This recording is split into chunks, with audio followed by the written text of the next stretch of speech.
Welcome back to the Yeshua community. In this episode, we continue our reading of Paul's first letter to the Corinthians, covering chapters 7 through 16. The focus now moves from relationships and community life to questions of order and finally to eschatology. As we read, we will ask how clear, consistent, and well-grounded Paul's arguments really are. From chapter 7 onward, Paul turns from questions of division and authority to the practical outworking of life within the community. The focus shifts to relationships, sexuality, social behavior, communal practice, and eventually theology. This is where the text becomes both more concrete and more revealing.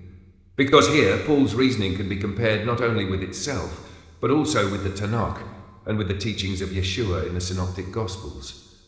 And in this comparison, several tensions and inconsistencies become visible. In chapter 7, Paul addresses marriage and sexual relations. He opens with a striking statement. It is good for a man not to touch a woman. This is not merely advice, it reflects a broader orientation. In the Tanakh, marriage is not presented as a concession, it is part of creation itself. Human beings are formed as male and female, and their union is foundational to life, family, and continuity. There is no general principle that elevates celibacy above marriage. Paul introduces a different framework. Marriage becomes a practical solution to sexual desire. It is better to marry than to burn. This is a pragmatic argument, but it shifts the meaning of marriage. Marriage is no longer primarily a positive structure of life. It becomes a way to manage a problem. This raises a fundamental question. Is Paul interpreting the tradition or redefining it? When we turn to Yeshua in the Synoptic Gospels, we find a different emphasis. Yeshua affirms the seriousness and permanence of marriage. He restricts divorce. But he does not frame marriage as a remedy for desire. He points back to the beginning. Paul's approach, therefore, does not clearly align with either the Tanakh or Yeshua. Paul also introduces the idea that spouses have authority over each other's bodies. This appears to suggest mutuality, but it also implies obligation. Where is the boundary between mutual care and mutual claim? Is this a model of duty or of reciprocal duty? The text does not clarify. Paul then recommends more broadly that it is preferable to remain unmarried. The reason is that the time is short. The present form of the world is passing away. This is a critical assumption, because it suggests that Paul's ethics are shaped by an expectation of an imminent end. This leads to a necessary question. If the expected end does not occur, what happens to these instructions? Are they still binding, or were they contingent? Paul does not address this. When discussing relationships between believers and non-believers, Paul advises that existing relationships should continue. But he does not ask whether such relationships should be initiated. This is a notable omission, because in the Tanakh, relationships are not neutral. They shape identity and loyalty. Paul does not engage this concern in depth. From chapter 8 onward, Paul addresses the issue of food offered to idols. This is not simply about food, it is about participation in a surrounding culture. Some believe they have the freedom to eat. Others see this as problematic. Paul attempts a balance. He says that knowledge provides freedom, but love imposes limits. This principle is reasonable, but it is also undefined. How does one determine what harms another? Where does responsibility begin and end? Paul gives no clear framework. As a result, the principle becomes situational, and therefore difficult to apply consistently. Paul also states that idols are nothing. This is a significant claim, because in the Tanakh, idolatry is not trivial. It is not only about the object, it is about allegiance. Paul reframes the issue as one of perception. This may reduce the seriousness of participation. At the same time, Paul warns against idolatry, yet allows behavior that resembles it under certain conditions. This creates ambiguity. In chapter 9, Paul defends himself. He argues that he has the right to receive support, but he has chosen not to exercise this right. This is presented as an example, but it also serves as self-justification. Paul highlights his own discipline and sacrifice. This raises a question. Is this humility or a form of authority through self-denial?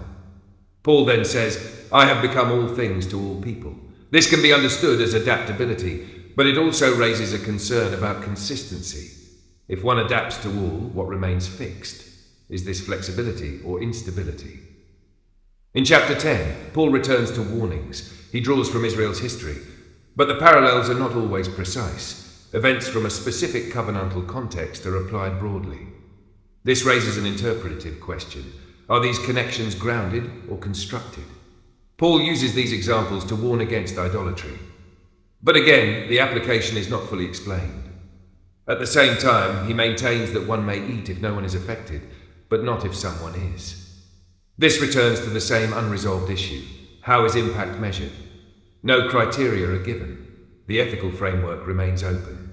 In chapter 11, Paul addresses order within the community. He begins by presenting himself as a model. Follow my example. This introduces a tension. Paul rejects human boasting, yet establishes himself as an example. How are these positions reconciled? Paul then introduces a hierarchy. God over Christ, Christ over man, man over woman. This is a structured model. Yet Paul also speaks of mutual dependence. This creates internal tension. Is the structure absolute or contextual? Paul does not clarify. He does not clearly ground this in the Tanakh. Nor is there a direct parallel in Yeshua's teaching. The basis remains uncertain. Paul then addresses communal meals. Some consume without regard for others. He criticizes this behavior, but his focus is on order. This raises another question. Where is the emphasis on justice and care? In the Synoptic Gospels, concern for others is central. Here the concern is more about structure.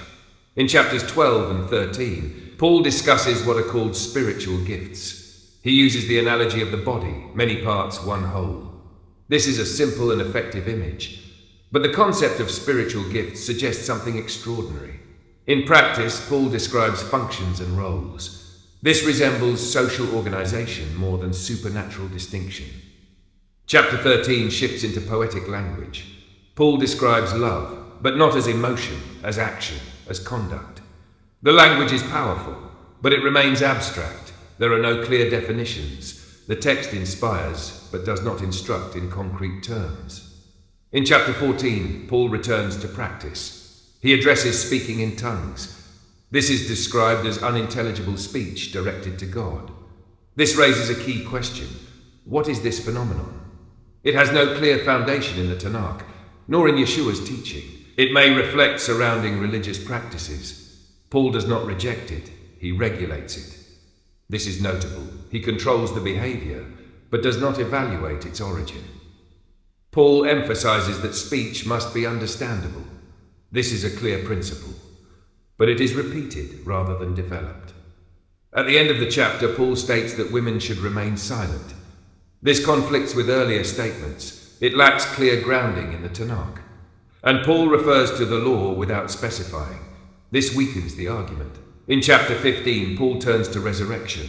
He argues that if resurrection is false, faith collapses. This is logically consistent, but it is not evidence. He refers to the scriptures, but does not identify them. He says Christ appeared, but does not explain how. This leaves ambiguity. Paul presents a sequence: Christ first, then believers, then the end. This structure is not explicit in the Tanakh. It appears constructed. He also says all will be made alive, but does not explain what this means for all. This is a major omission. Paul then uses analogies: seeds, growth, transformation. These illustrate change, but do not explain mechanism. The concept of a spiritual body remains unclear. The chapter concludes with strong declarations. Death is defeated, but the explanation remains absent. Chapter 16 concludes with practical matters. Theological argument gives way to logistics. Across chapters 7 to 16, a consistent pattern emerges. Paul presents strong claims, practical instructions, and broad concepts. But definitions are often unclear, arguments are not fully developed, and internal tensions remain. The text is engaging, but it requires careful reading, not as a system, but as a collection of responses shaped by context, urgency, and limitation, and as a text that invites questions rather than resolves them. Before we close, it is worth reflecting on how these texts can be read. Paul is often presented as a consistent and authoritative theologian, but when we read his letters closely, we see something more complex. We see texts shaped by specific situations. We see arguments that are not always fully developed, and we see contradictions that are not always resolved. Thank you for listening. See you next time.